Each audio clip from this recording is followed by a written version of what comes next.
Olá pessoal, dando continuidade, né, ao nossa aula de tecido muscular, nós vamos falar aqui sobre as células musculares lisas, né, ou fibras musculares lisas. Como característica, né, estrutural, nós vamos ver que a fibra muscular lisa, ela apresenta esse formato fusiforme. Então, olhem aqui na imagem que está à esquerda de vocês, o formato fusiforme, aquele que eu falo para vocês que parece o olho, né? Com essa região mais central abaulada e a região mais afilada aqui na periferia. Lembrem que o formato do núcleo normalmente acompanha o formato da célula, então é um núcleo mais alongado, né? E em direção ao eixo, ao maior eixo, né? Das células, né? Que seria, nesse caso, o eixo da largura. Essas são células uninucleadas e, como vocês veem, ela não tem, diferentemente das fibras estriadas, a presença de sarcômeros, né? Então, o sarcoplasma é mais lisinho. Então, esse aqui num corte longitudinal, olha no transversal o que é que acontece. A gente vê também essas células, né, essas fibras dessa forma. Percebe que às vezes o núcleo aqui parece que é maior, e aqui a gente vê um menorzinho, inclusive no formato mais alongado, porque dependendo da região que a gente corta, se a gente cortar mais no meio, vai ter um formato assim mais circular, né? Como aqui, ó, na própria imagem, né? Um formato bem circular. E deixa eu aumentar aqui para a gente ver isso. Olha, um formato bem circular aqui no corte transversal, né? E dependendo do jeito, se a gente corta mais aqui, olha, agora de novo, olha para a imagem aqui à esquerda de você, se a gente corta mais essa pontinha aqui, a gente vai ver um núcleo que parece que é um pouquinho menor e com as estruturas que tem esse formato mais alongado. Por quê? Aqui no lado esquerdo, né, de novo, é um formato mais alongado, porque a gente cortou nessa região aqui mais final, na extremidade, tá?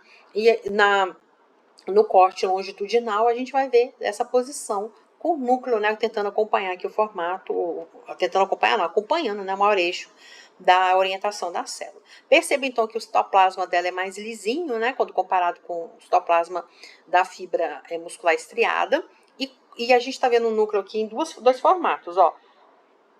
Esse formato mais enovelado acontece quando a célula se contrai. E por quê? Vamos voltar de novo nessa ilustração aqui do lado.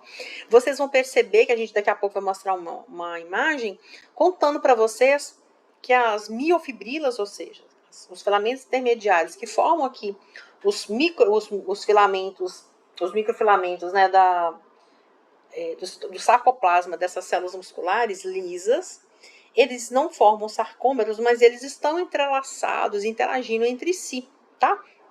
E eles estão ancorados em todo o sarcolema. Depois eu vou mostrar para vocês, lá nos pontos chamados pontos de condensação. Então, eles vão ficando aqui, ó, pontos de fixação, perdão.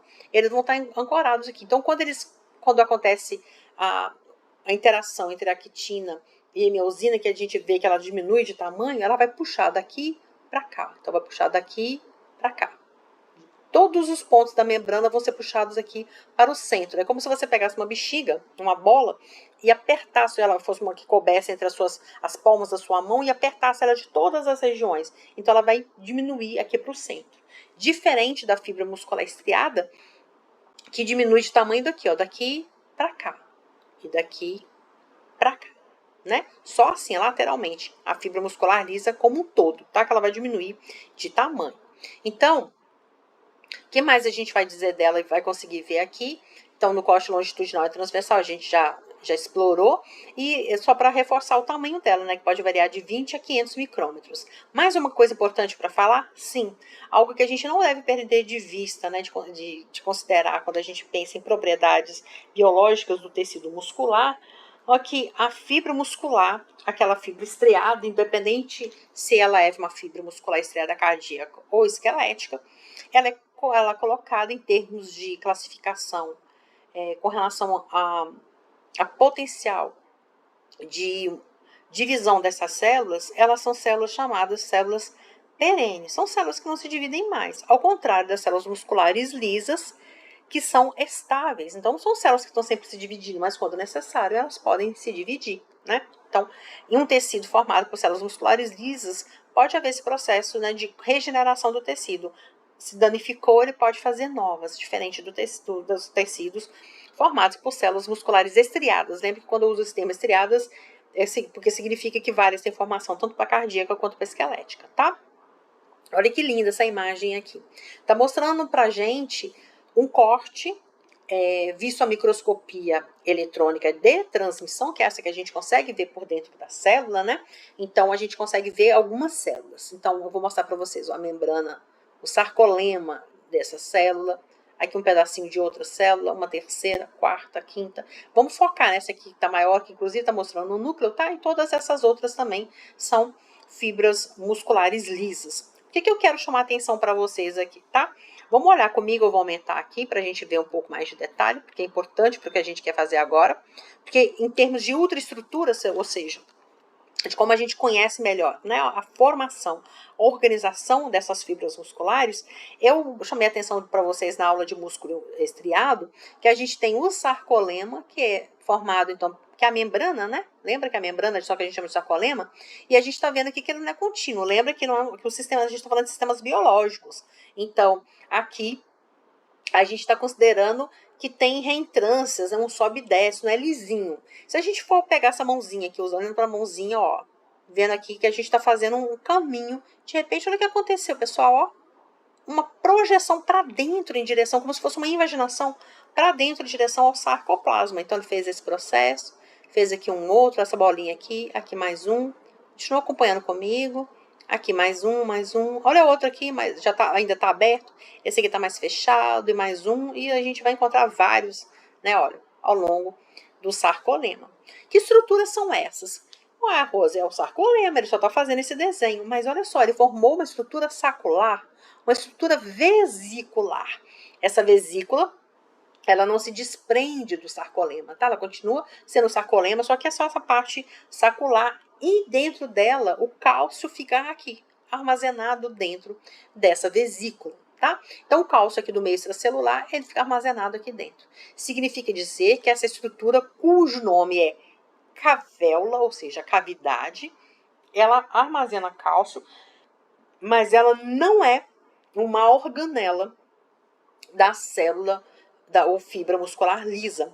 Ela é o próprio sarcolema que faz esse processo aí armazenando o cálcio, tá?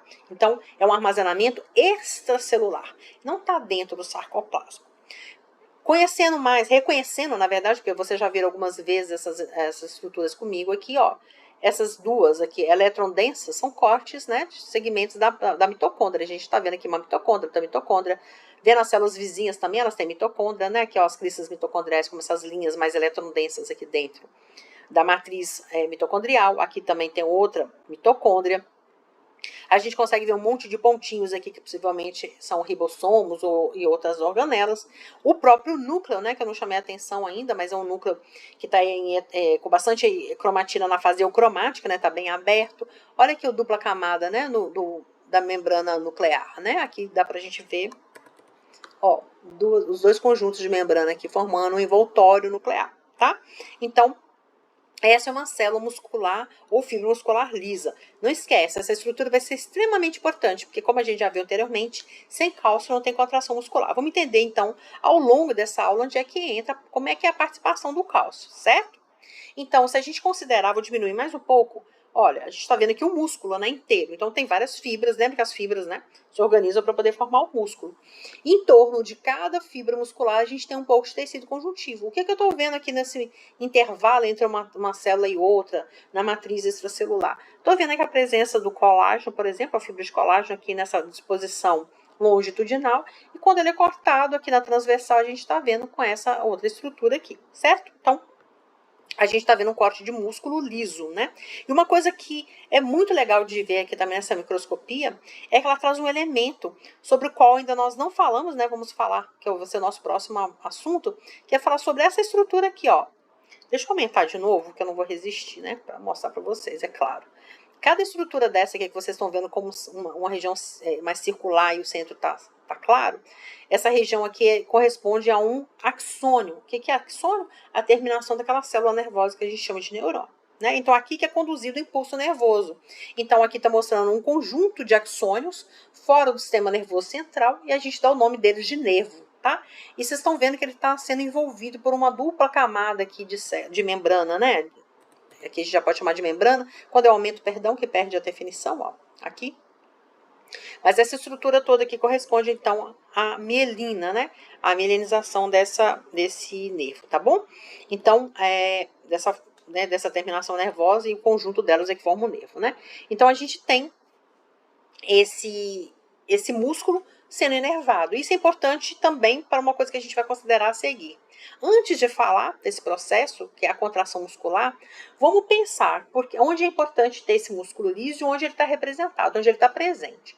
Ele está presente principalmente nas nossas vísceras e nos vasos sanguíneos. Eu vou mostrar para vocês aqui essa imagem, mas eu tenho uma próxima ali que tem muito mais representação de vasos sanguíneos. Então a gente tem um endotélio vascular, né? Lembra o epitélio simples e pavimentoso que reveste os vasos. Aqui dentro a luz vascular com presença de células sanguíneas, essas com núcleo mais corado que são leucócitos, essas com mais só coloração vermelha sem presença de núcleo que são as hemácias, né? Já que são anucleadas. E essa região aqui, ó, que eu tô passando o laser, corresponde à fibra, à região de fibra muscular lisa. Assim também presente, vou mostrar aqui do lado primeiro, ó, na direita de vocês, depois eu vou para essa imagem mais central. A gente tem aqui um epitélio, olha, um epitélio glandular, a gente consegue ver algumas células caliciformes mais clarinhas, aqui a gente está falando de um corte de intestino, né? Aqui nessa região, o epitélio. Abaixo do epitélio a gente tem o tecido conjuntivo. E no número 1, a gente tem uma camada de músculo disposto longitudinalmente. Então, a gente tem uma camada aqui de fibras na longitudinal. E aqui no corte transversal, no número 2. Se a gente aumentar essa aqui, ó, 2, o corte transversal, assim que a gente vai ver, ó. Olha aqui, o limite celular, nessa linhazinha, ó, o limite celular, acompanha comigo, ó, aqui. E no meio, o núcleo, né, limite celular e o núcleo. Rose, por que os núcleos têm tamanhos diferentes, o formato um pouco diferente? Lembra aquilo que eu falei, depende da região que você cortou o núcleo, né? Então, se você olhar aqui, olha, acompanha a mãozinha comigo, que está no extremo esquerdo, né, da sua tela, na imagem, se a gente corta bem aqui no meio, ó, vai ter uma estrutura assim, mais circular e maior, olha só. A proporção dele no núcleo, no citoplasma, né? Ele ocupa grande parte do citoplasma. Mas se eu cortar mais aqui nessa pontinha, aqui, ó, aqui nessa extremidade, olha que eu vou ter uma representação menor. Então, proporcionalmente, ele ocupa menor quantidade de citoplasma. Nessa parte que ele é mais fino, tá? Então, essas variações são só por causa das regiões em que a gente fez o corte do núcleo, né? Então, sempre não esquece de fazer esse processo aí de interpretação dos cortes, tá bom? Então, a gente tem essa representação, né, de onde acontece a presença desse tipo de músculo, né, que é principalmente nas nossas vísceras. Então, aqui eu mostrei para vocês intestino, vaso sanguíneo, mas a gente também tem a presença do músculo, por exemplo, no útero, tá? Então, a gente tem várias vísceras que são formadas ou constituídas, né, além de outros tecidos também, por tecido muscular liso. Como eu comentei com vocês, aqui eu vou mostrar, né, com mais detalhes, talvez até uma certa beleza, né, diferente, a presença do músculo liso nas vasos sanguíneos. Todas as 3 imagens trazem vasos sanguíneos, tá? Aqui mostrando uma artéria do tipo muscular. A artéria, ela é composta por uma camada mais interna, que tem contato com o sangue, que a gente chama de camada íntima, representada por um epitélio, com o tecido conjuntivo, uma lâmina própria de tecido conjuntivo, e nas artérias de médio para grande calibre, né, a gente vê essa camada que está marcada aqui em preto, ó, formando esse sobe e desce, que é o mesmo que vocês estão vendo nessa primeira imagem aqui à esquerda, que é uma camada bem fininha, que a gente chama de lâmina elástica interna, né, então formada por fibras elásticas, que inclusive, pensa aqui ó, comigo, ó, quando passa sangue, o que ela pode fazer? Esticar, aumentando o diâmetro do vaso, causando o processo que a gente chama de vasodilatação. Então, quando você tem repouso, ela está ali diminuidinha. Você fez uma atividade física, você vai requerer mais sangue, porque o seu tecido está trabalhando, ele precisa de mais sangue, mais oxigênio, mais glicose para poder fazer energia. O que acontece? Vai dilatar para chegar mais sangue. Você está pensando, o seu cérebro também vai fazer isso, né? Os vasos sanguíneos lá do seu cérebro vão ter que ter uma demanda maior de sangue, então uma necessidade maior de sangue, mais sangue é levado para lá, e aí é possível que o vaso comporte maior quantidade de sangue, porque ele tem essa possibilidade, né, de fazer esse processo de dilatação aqui por causa da presença dessa lâmina elástica também, tá bom? Mas a atenção aqui tem que ter voltada para essa região aqui, ó, bem roxinha que está no entorno aqui, que é a túnica média formada, então, por fibras musculares. Importante para poder ajudar aqui, por exemplo, imagine os vasos das nossas pernas, né, que tem que fazer o movimento de retorno do sangue, aqui especificamente estou falando de vasos venosos, para falar em retorno venoso, né, voltar o sangue de volta para o coração contra a gravidade. Então ele tem que ter ajuda ali da musculatura. A musculatura lisa não é tão vigorosa, mas aí nesse caso acontece a participação do nosso músculo estriado esquelético, que ali, então quando você movimenta as suas pernas, é que ele contrai, né? Ajudando a próprio movimento da musculatura da camada média dos vasos, que é a musculatura lisa, né? Ajudando esse sangue voltar de volta para o seu coração. E aqui à direita, a gente tem um outro vaso sanguíneo, um vaso arterial, e aqui do lado um vaso venoso. Os vasos venosos, normalmente, eles são menos calibrosos, né? Eles estão mais calibrosos, perdão, mas eles têm uma parede menos intensa. Olha o tamanho dessa parede aqui e dessa aqui, né? Bem fininha quando comparada com a artéria. Mas então a gente tem a presença dessa fibra muscular, da fibra muscular lisa, né? Nos vasos sanguíneos. Então, como a gente fez lá para o tecido muscular estriado, vamos juntar essas informações. Então, agora, a gente tem dentro da fibra muscular uma constituição. A gente viu lá, né, naquela microscopia eletrônica de transmissão, a presença do núcleo, a presença das cavéolas, mas não teve, eu não chamei atenção para vocês, né, da presença da estrutura do citoesqueleto, né, que estava dando aquela estrutura toda para a célula. A gente tem representando a estrutura de uma célula muscular lisa a presença de miofilamentos, que representam os filamentos, né, os filamentos intermediários, que são a quitina e miosina primariamente, mas a gente tem a presença também aqui de um outro filamento, assim como a gente tem no tecido muscular estriado, que é a presença da tropomiosina como filamento fino e também da troponina lá no estriado. Aqui a gente não tem a troponina, conforme eu vou falar a seguir. Primeiro, vamos focar nos miofilamentos, mio de músculo, filamentos do músculo. Vamos começar primeiro a falar dos filamentos grossos, que são representados pela proteína chamada miosina. Aqui, nesse caso, a isoforma dela, né, dessa proteína miosina 2. Como a gente viu lá no músculo estriado, olha como é que eles se colocavam. Lembra que eu falei para vocês? Ó, fica parecendo um bastão, né, de golfe, ó, essa região aqui das cabeças. Cada molécula de miosina tem duas cabeças pesadas, essas regiões aqui. As cabeças leves não estão representadas, mas eu mostrei para vocês na outra aula, vou mostrar nessa aqui também, que tem cadeias leves associadas aqui próximas à cadeia pesada da miosina. A gente tem 4 cadeias leves, 2 cadeias pesadas, 4 cadeias leves. Mas elas são dispostas dessa forma, a cadeia de miosina, lá dentro do músculo estriado. Então, quando contrai, ó, isso aqui puxa para cá, para o centro, e essas aqui puxam para cá. Então, a célula diminui de tamanho assim, da periferia para o centro. Diferentemente do músculo, que o músculo inteiro se contrai, porque olha como é que as cabeças estão colocadas, elas são voltadas para todas as posições da célula, né? Então, quando contrai aqui, essa região vou chamar essa região superior que eu estou colocando o laser, né, aqui para o centro, dessa periferia aqui, desse lado para o centro, daqui de baixo para o centro, daqui também para o centro. Contrai como um todo. Lembra que eu falei para vocês que é como se a gente pegasse uma bexiga ou uma bola que coubesse entre as palmas das nossas mãos e apertasse por todas as faces, então ela contrai desse jeito, diminuindo de tamanho, tá bom? Então, como que esses filamentos grossos, né, a miosina está localizada dentro do sarcoplasma? Ela está localizada no sarcoplasma associada com a actina e tropomiosina. Lembrem que aqui a gente não tem sarcômero, né? Então, a miosina, que é essa estrutura que eu acabei de mostrar para vocês aqui em rosa, né? Com as cabeças aqui, a disposição das cabeças diferente do que lá na musculatura estriada, esquelética, e da musculatura estriada cardíaca também, ela tem contato com a actina. Mas o contato é direto todo o tempo? Não, vejam aqui que ela não consegue ter contato físico direto com a quitina. Tem algo impedindo esse contato, ó. Antes de chegar em contato com a quitina, a gente tem essa proteína filamentosa chamada tropomiosina, né? Então, a função da tropomiosina é essa, de encobrir o sítio de interação da quitina e miosina. Porque se a quitina e miosina tivesse contato o tempo todo, a gente ficava contraindo todo o tempo. Então, a gente só contrai quando é necessário. Quando a sua célula recebe um estímulo, recebe um sinal para que ela faça esse processo de contração. Então, no repouso, quando a gente não tem contração, a tropomiosina está sempre aqui, digamos, entre aspas, usar essa palavra, atrapalhando o contato da quitina com a miosina, tá bom? Mas a interação delas, a disposição delas dentro da célula do músculo liso é dessa forma, né? Lembrando que não tem troponina aqui, tá? Só tropomiosina, ok?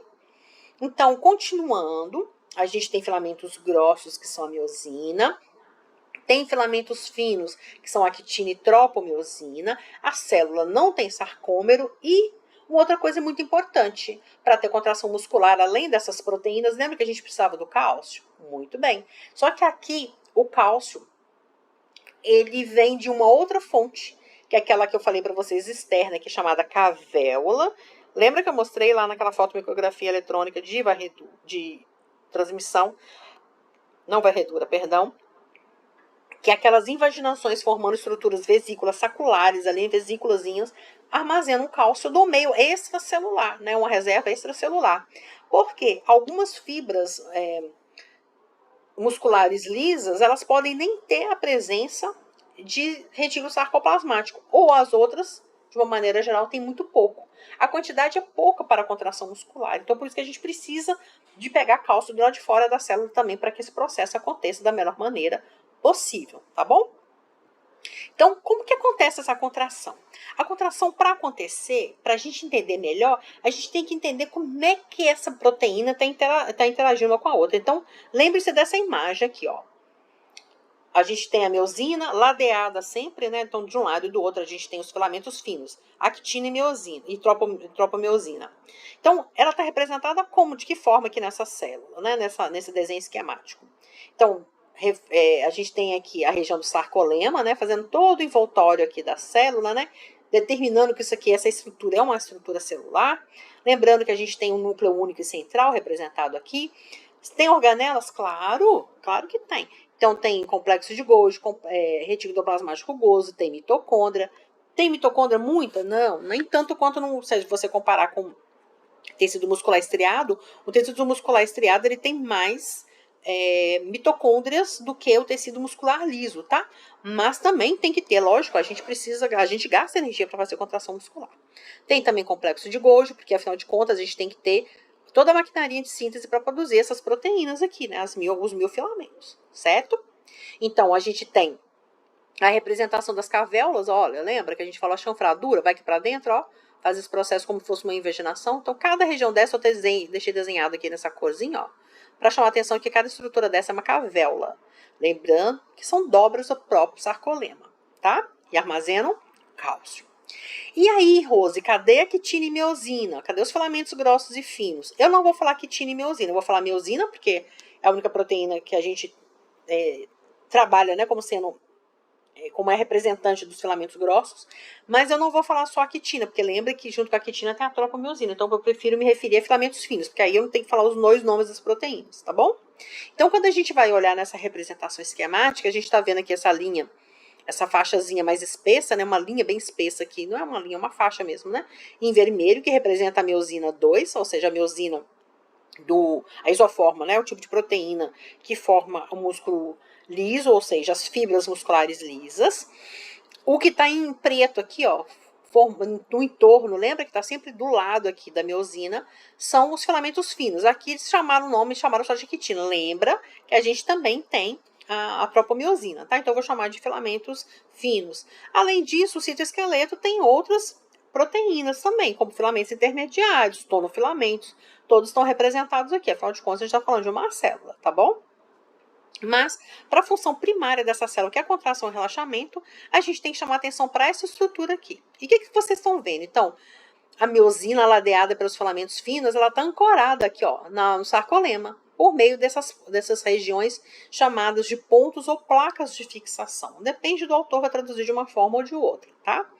E vejam que eles são no centro no sarcoplasma, né, na região mais sarcoplasmática, a gente encontra aqui, ó, essas estruturas chamadas de zona de condensação. É uma região proteica, né, que tem um aglomerado de proteínas aqui que ancoram tanto os filamentos finos quanto os filamentos grossos. Então, como se fosse ali uma base para que eles possam ficar inseridos para que quando aconteça o repuxamento, né, contrai, puxa essa posição aqui do sarcolema aqui em direção do centro, ó, todos vão fazer esse processo ó, de puxar aqui para o centro, ele tem uma região de sustentação, tá? Então, essa região que está em verde, nessa estrutura verde aqui, é uma região, digamos, de sustentação para os filamentos grossos e filamentos finos, no meio ali do sarcoplasma. E no sarcolema eles são ancorados lá também por meios de proteínas, que formam o que a gente vai chamar só de placa de fixação, tá? Então, indo para agora mais próximo, né, ao nosso momento de falar de contração, uma outra coisa muito importante, antes da gente falar efetivamente de como acontece o processo de contração muscular, na fibra muscular lisa, é o formato que a miosina alcança dentro dessa célula, né? Quando a célula está em repouso, ela tem esse formato circular, olha só. Porque as cadeias leves não estão fosforiladas. Isso faz com que ela tenha essa conformação. Lembra que a conformação forma, né, a estrutura dela. Então, ela está dessa forma. Lembra que eu comentei com vocês? A gente tem a cadeia pesada, que é essa grandona aqui, ó, nessa rosa. Estou mais rosa e no vermelho também a outra cadeia pesada.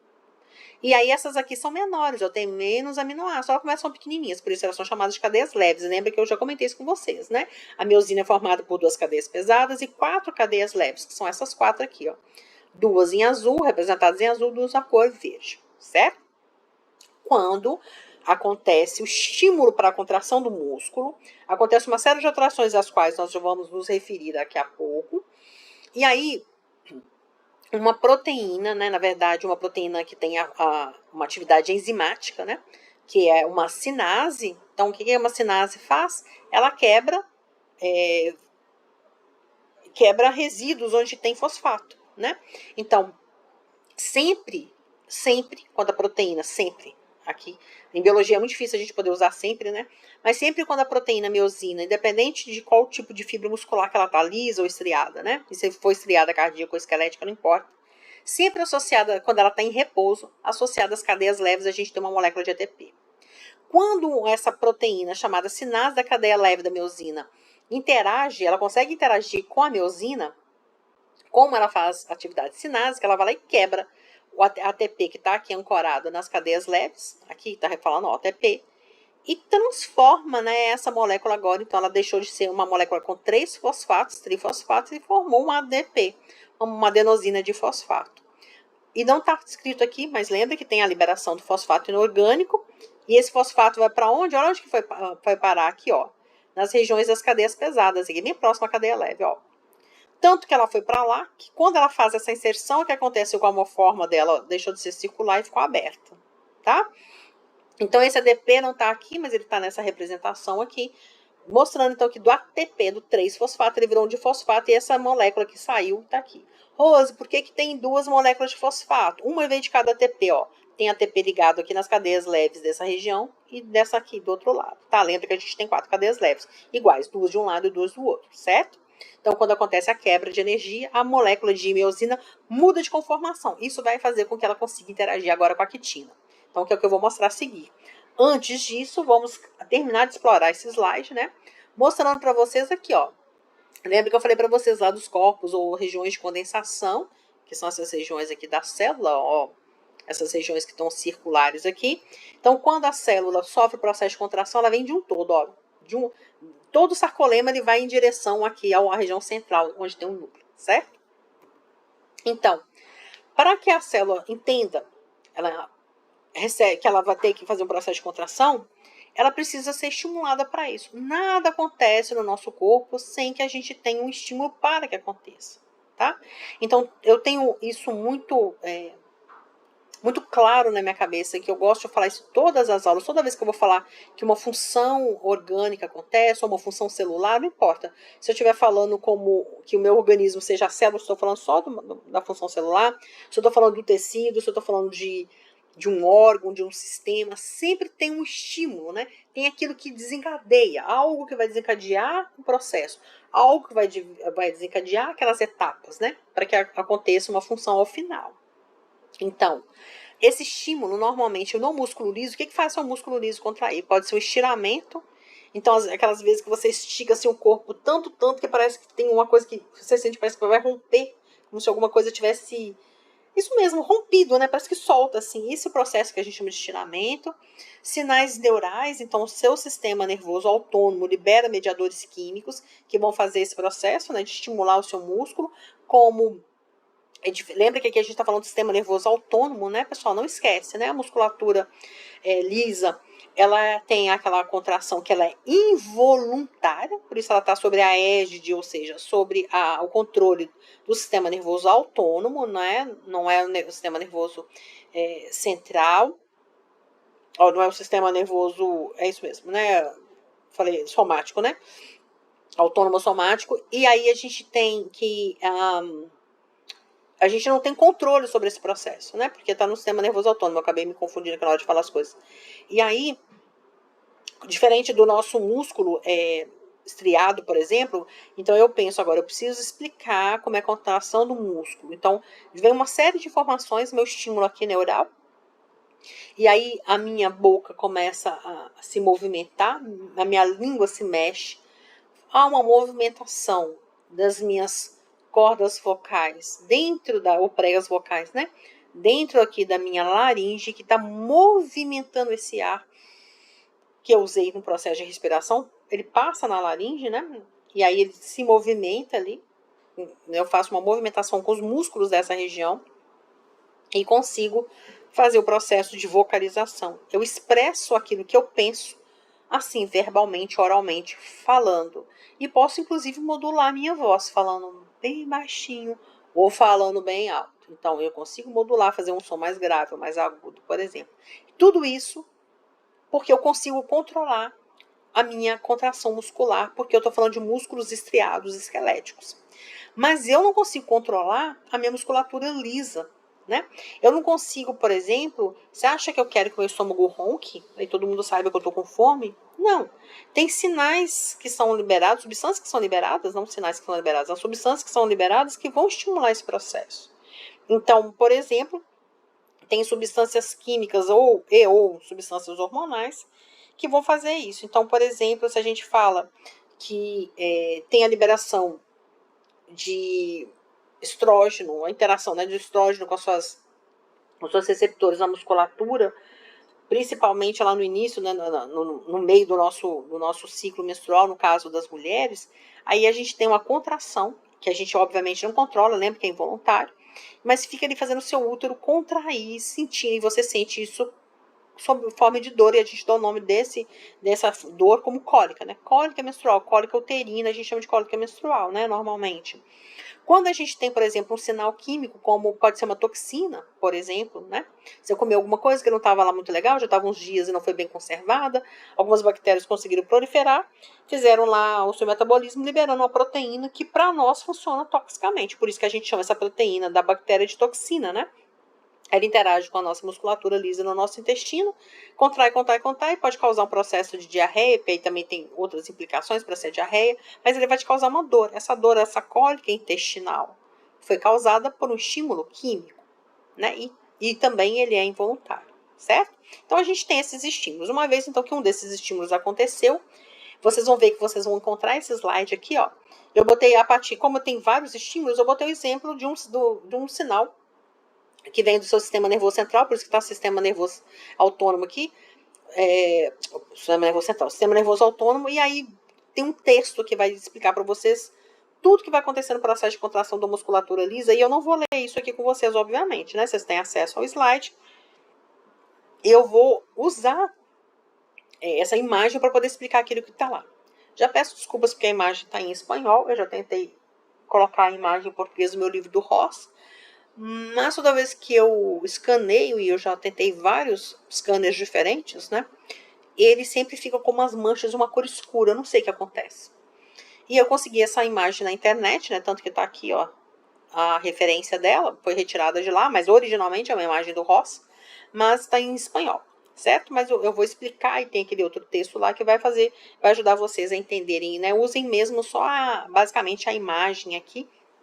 Eu acho que vocês vão conseguir acompanhar muito bem esse processo. A primeira coisa que a gente tem que fazer sempre quando a gente vê um esquema é tentar entender do que se trata, né? Olha só, tô vendo essa estrutura aqui, olha o formato dela, acompanha aqui comigo o formato fusiforme, né?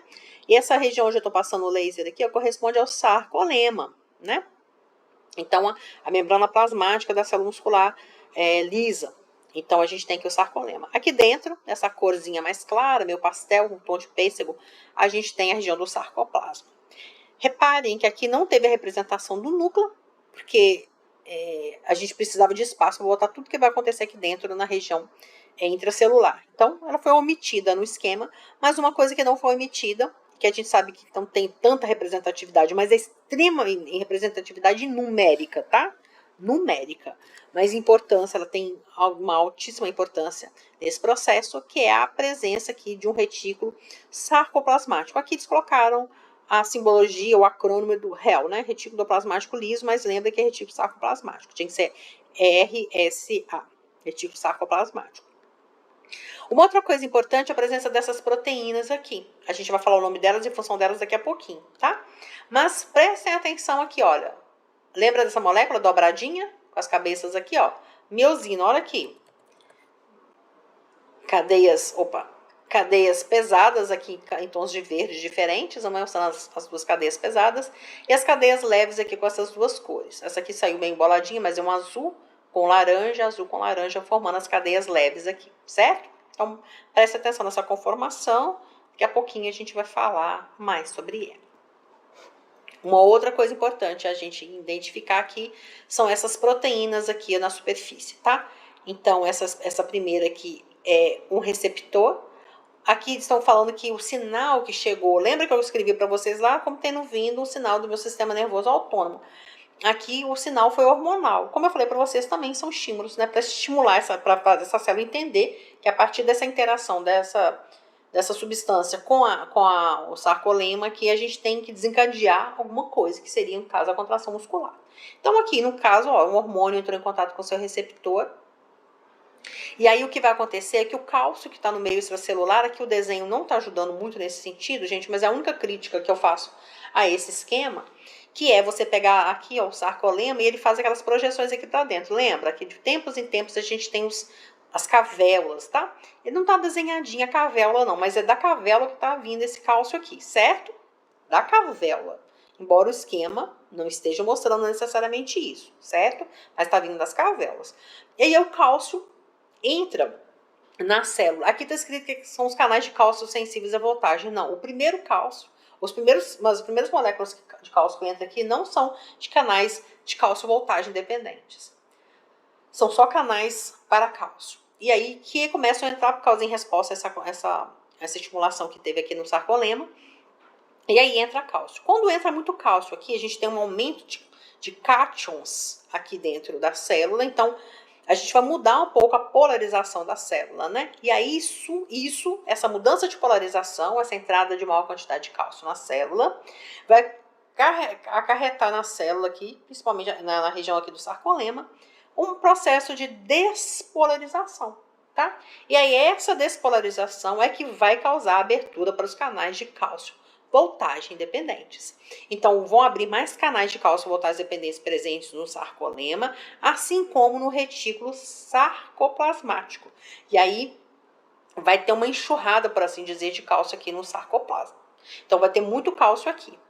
E esse cálcio vai ficar dando bobeira aqui? Não, vocês devem se lembrar de quando vocês fizeram a biologia celular, o cálcio ele é segundo mensageiro de uma série, né, enorme aí, de funções que a célula desempenha. Então, muitas das funções celulares, para acontecerem, elas dependem do cálcio. O cálcio funciona como se fosse um cofator, né? Um agente maximizador de uma função. Então, ele faz acontecer mais rápido e melhor. Nesse caso aqui, a gente está falando de que há necessidade dele. Sem ele, nem acontece, tá? O processo de contração muscular. Então, uma vez que ele está dentro das células, ele vai interagir com proteínas. Por exemplo, ele interage com essa proteína representada aqui em azul, ó, chamada calmodulina. Então, ela modula o cálcio. Calmodulina, ó. Então, ela está aqui vazia. Então, aconteceram essas alterações que eu falei para vocês. O cálcio agora já está dentro da célula, proveniente das cavéolas, proveniente do retículo sarcoplasmático. Se essa célula tiver, né, então vai sair o cálcio aqui de dentro dessa reserva. Vai vir ali das cavéolas também. E aí esse cálcio aqui, que está no sarcoplasma, ele vai interagir com a calmodulina e formar um complexo. Quando a gente mistura, né, pegam duas moléculas diferentes e formam uma estrutura única, a gente chama isso daí de estrutura ou mesmo de complexo. Nesse caso aqui a gente está chamando de complexo. Então, complexo cálcio-calmodulina. Então, cálcio, as moléculas que estão redondinhas aqui na cor laranja, e a calmodulina, a proteína que eu apresentei para vocês anteriormente, uma proteína citoplasmática que está aqui representada em azul, tá?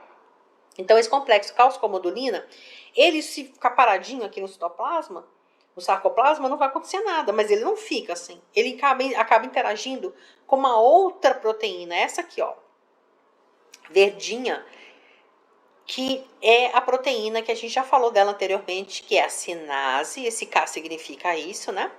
K de sinase, K de sinase, o C de cadeia, o L de leve e M de miosina. Então, sinase da cadeia leve da miosina. Escrito aqui, ó. Sinase das cadeias leves de miosina. Tá? É o nome dessa proteína. Essa proteína, ela tem sítio de interação para o complexo cálcio-calmodulina. Então, agora que esse complexo foi formado, né, o cálcio não ficou lá solto no citoplasma, ele está associado, por exemplo, então, à calmodulina, formando esse complexo, e agora ele interage com a MLCK, cadeia leve, a sinase da cadeia leve da miosina, formando o complexo MLCK, cálcio, calmodulina. Então, agora a gente tem 3 elementos nesse complexo: a sinase da cadeia leve da miosina, as moléculas de cálcio e a calmodulina, tá? Então, essa interação aqui vai fazer o quê? Quando o cálcio interage com a MLCK, ele vai fazer com que essa sinase ela tenha essa atividade, ou seja, de fazer fosforilação, de fazer a sinase, não, de fazer fosforilação, não, de fazer a clivagem, né? De fosforilar. Então, de fosforilar, meu Deus, de quebrar mesmo, ela é uma sinase, né? Ela quebra. Então, o que vai acontecer agora? Olha só, essa proteína, veja que a seta está fazendo assim, ó, no sentido aqui superior, onde a miosina está no formato arredondado, para essa aqui que ela está aberta, tá? Então, está mostrando o que acontece nesse sentido. Então, uma vez que acontece a formação do complexo cálcio-calmodulina, sinase da cadeia leve da miosina, essa sinase da cadeia leve da miosina vai fazer a sua atividade aqui, ó, onde a gente tem aqueles ATPs associados aqui nas cadeias leves, né? Então, quando acontecer a interação aqui nesse sítio, acontece uma clivagem, né? Quebra esse ATP. Quando quebra o ATP, libera o fosfato inorgânico, o fosfato inorgânico aqui, olha. Então, de uma molécula trifosfato, temos uma molécula agora de fosfato, que ela perdeu um fosfato, e esse fosfato não fica perdido não, olha, ele tá ligado aqui na cadeia leve da miosina, tá? Quando ele faz isso, olha a diferença de mudança, ó, a diferença no formato, gente, ó, houve uma mudança, né? Então, aqui aconteceu primeiro um processo aqui de fosforilação, e depois aconteceu um processo de desfosforilação, quando a gente quebrou. Fosforilou, quando ligou na sinase da cadeia leve da miosina. Agora acontece o processo de desfosforilação, que é quebrar o processo. Oh, meu Deus, perdão aqui. Aconteceu o processo de fosforilação quando se juntou quebrou a molécula de ATP em ADP, mais fosfato inorgânico, aí o fosfato foi para as cadeias leves da miosina, e depois ele vai acontecer um processo de desfosforilação que eu vou falar a seguir, que é quando essa energia é utilizada para fazer a movimentação da miosina em direção à actina, só que ela gastou o cálcio, gastou o fosfato. E aí agora ela libera o fosfato, libera aquele sítio e ela muda de conformação de novo, se ligando nela uma molécula de ATP. Então você teria que ter de novo esse processo aqui para ela mudar de forma de novo e ficar assim aberta, tá? Então, revendo aqui o que eu falei para não ficar confuso, no momento que a gente tem a formação do complexo cálcio-calmodulina, ele interage com a MLCK. A MLCK, por sua vez, vai interagir com a miosina naquela forma que ela está inativa. E ela vai causar um processo aqui de fosforilação. Então, ela vai fosforilar essa região aqui, né, da miosina, de maneira que a miosina muda a sua conformação. Então, por que ela faz a fosforilação? Né? Ela vai fosforilar as cadeias leves da miosina. Ó, vai ficar cada uma aqui com radical fosfato associado. Quando ela está assim com o radical fosfato associado, ela consegue interagir com a actina, que não está representada aqui nessa imagem. Aqui não estão representados os filamentos finos, tá?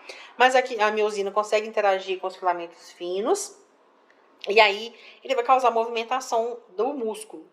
Quando ele vai usar essa energia para isso, ficou exaurido, acabou a energia. E aí, no local, aqui nas cadeias leves, acontece a ligação de outra molécula de ATP. Quando nas cadeias leves está ligada a ATP, ela volta para esse formato. Ou seja, a célula saiu do processo de contração, quando ele abriu aqui, e ficou no formato agora, na conformação do tipo inativo, né? Quando a proteína está inativa, significa que ela está no estado relaxado, tá? Lembre que quando ela está contraída, toda a célula vai vir aqui, ó, vai diminuir de tamanho mesmo aqui para o centro. E o núcleo, inclusive, fica naquele formato meio novelado lá, que eu falei para vocês, naquele formato enovelado ou formato de saca-rolha, né? Para poder caber ali nessa grau de compactação. Em outro momento que eu fiz esse projeto criar, eu utilizei isso aqui, vocês vão ver um vídeo que foi feito em 2017, né? Tem 7 anos, né? Já vai para 8 anos, tá fazendo 8 anos esse ano. Porque quando eu procurava mostrar vídeos, né, de como acontece o processo de contração muscular, eu sempre tinha muitos vídeos, podia escolher o vídeo de contração muscular estriada que eu conseguia, né? Eu fui para uma banca para seleção de professor e daí o assunto que foi sorteado pelos candidatos para apresentar uma aula teórica, né, a aula que a gente chama, né, a parte prática, né, que dá aula mesmo, a prova didática. E todo mundo apresentou contração de músculo estriado. Nenhum candidato apresentou contração de músculo liso. Só falaram o que é a contração de músculo considerando o músculo estriado. Quando eu sempre perguntava, e como é que acontece a contração de músculo liso? Quase todos eles engasgaram, a exceção de um que foi quem passou, né, no concurso. Mas a gente tem uma dificuldade, se você colocar nos buscadores, né, Google ou outros buscadores que vocês usam, vocês vão encontrar um número muito grande, né, de material relacionado à contração de músculo estriado, mas de músculo liso não. Por isso eu lancei como um desafio para o pessoal, isso valia como pontuação extra, né? Então era extra, né? Quem fizesse podia ganhar mais, mas quem não fizesse não perdia nada.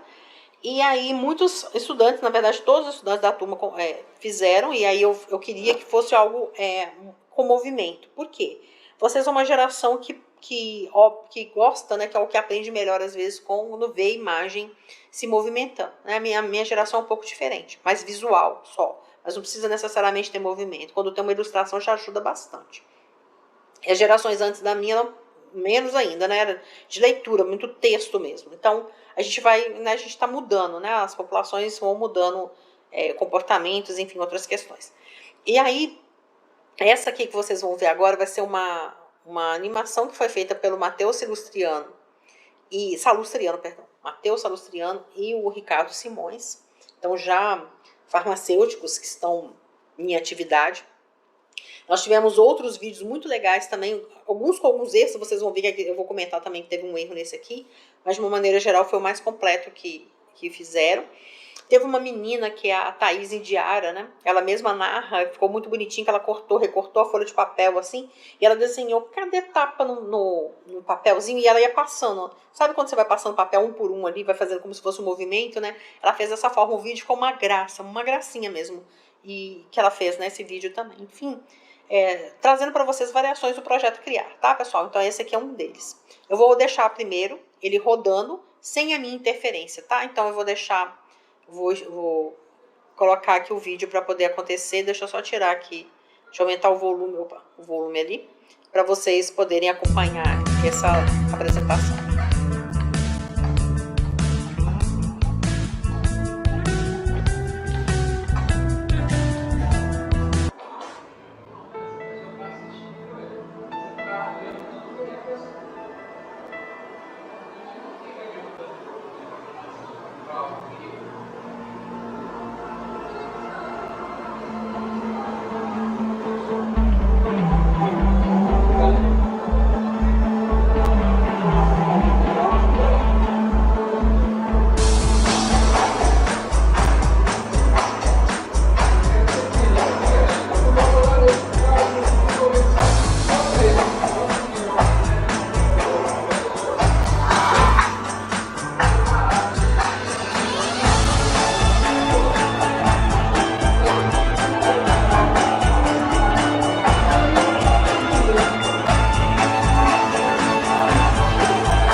pessoal, então agora eu vou tirar o áudio e vou fazer a minha... fazer a narração do vídeo com vocês, tá bom? Para ver se realmente ficou tudo claro. Né? Que é a repetição daquilo que eu já falei anteriormente, então a gente vai passar novamente para esse processo de contração do músculo liso aqui. Então, obviamente, que primeiro tem a apresentação dos meninos, né? Eu sempre faço questão de fazer jus, né? E fazer uma homenagem a quem é de direito, porque a autoria foi deles, né? O Ricardo e o Matheus. E aí a primeira coisa que acontece aqui, deixa eu parar o vídeo um pouquinho, que é o estímulo. Eles não esqueceram de colocar o estímulo, né? Botaram lá estímulo receptor, interagindo com essa molécula, né? Que poderia, como eu coloquei naquele exemplo lá, hormônio, poderia ser outra coisa, eu coloquei não, né? O Ross fez com a estimulação hormonal ou química. E aí, em resposta a essa estimulação, lembra que tem a abertura para os canais aqui de cálcio, não são voltagens dependentes ainda. Primeiro abre os canais de cálcio, está escrito naquele texto que eu mostrei lá para vocês, né? Vocês têm disponível. Aí o cálcio entra das reservas das cavéolas, eles também não fizeram o desenho da cavéola aqui, mas entra aqui da cavéola. E sempre eles vão representar só uma molécula de cálcio. Eu acho que ficou mais fácil para fazer o desenho, tá? Mas a gente lembra que são 4 moléculas de cálcio por calmodulina, certo? Então vamos dar seguimento aqui. Então entra o cálcio agora na célula. E aí, quando você aumenta a quantidade de cálcio aqui dentro, viu que tinha escrito do lado a despolarização, né? Que vai acabar levando a despolarização, gera abertura para os canais de cálcio voltagem independentes. E aí, o cálcio interagindo aqui com a calmodulina vai fazer com que agora a calmodulina, nesse complexo cálcio-calmodulina, permita a interação da cálcio-calmodulina com a MLCK. Quando acontece a interação com a sinase da cadeia leve da miosina, está repetindo, que de vez em quando ele usa esse artifício, né? Repete para vocês. Opa, isso aqui é importante, são passos importantes.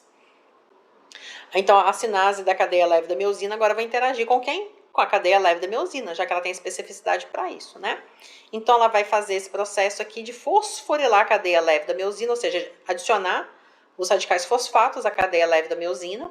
E quando acontece isso, está repetindo esse processo, né? A fosforilação, isso vai gerar uma energia, uma mudança conformacional na miosina, que é essa que está aqui em azul, né? E em vermelho a gente tem aqui os filamentos de actina, eles também não representaram a tropomiosina. E aí essa energia foi utilizada, e aí quando acontece esse processo, né, de interação, perde a afinidade, né? Ela usou a energia para ter contato e para fazer movimentação, e ela perde essa afinidade, né? Quando ela perde a afinidade pelo ADP, quando ela perde o fosfato que está aderido a ela perde a afinidade, e aí ela se solta da miosina. E aí a molécula, vocês viram que ao final ali colocou a molécula de ATP se ligando de novo. Aí você precisa de todo aquele processo, né, da interação com a MLCK de novo, para que possa haver a quebra, né, da molécula de ATP em fosfato inorgânico e ADP, para que aconteça a contração do músculo, tá? Então, é assim que acontece a contração do músculo liso. Eu espero que esses artifícios que eu usei para fazer a explicação para vocês tenham sido suficientes, né, para ficar claro para vocês esse processo, que vocês tenham entendido, né, como acontece a contração do músculo liso. Soma-se a isso aquilo que a gente falou de tecido muscular. E agora, a partir de agora, a gente vai continuar, né, para finalizar o nosso módulo 2. A nossa próxima aula vai ser sobre tecido nervoso, tá bem? Até lá!